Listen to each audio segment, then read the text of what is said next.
देखें आपको इतनी जल्दी क्या है कि आप ना पीपल्स पार्टी से उनका उम्मीदवार पूछ रहे हैं, ना किसी और जमात से, मुस्लिम लीग नून से पूछ रहे हैं।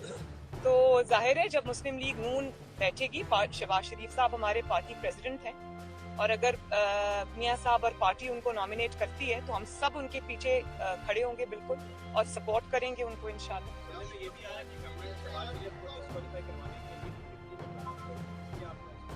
भाई कब तक आप अपने जो मुखालिफिन है उनको डिस्क्वालीफाई कराते जाएंगे, कब तक आप फाउल प्ले करते जाएंगे? कभी तो ये खेल, घिनौना खेल खत्म होगा ना।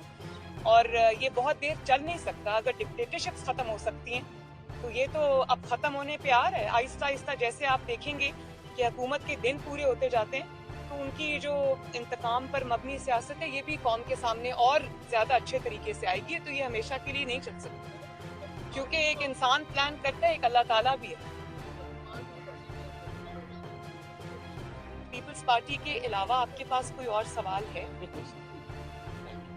YouTube पर गुगली टीवी देखने के लिए youtube.com की सर्च बार में गुगली टीवी टाइप करें। गुगली टीवी के पेज पर सुर्ख रंग के सब्सक्रिप्शन वाले बटन पर क्लिक करना ना भूलिए। YouTube पर अपलोड होने वाली वीडियो से बाखबर रहने के लिए बेल आइकॉन पर क्लिक कीजिए। आपको हर नई आने वाली वीडियो के बारे में नोटिफिकेशन मौसूल हो जाएगा।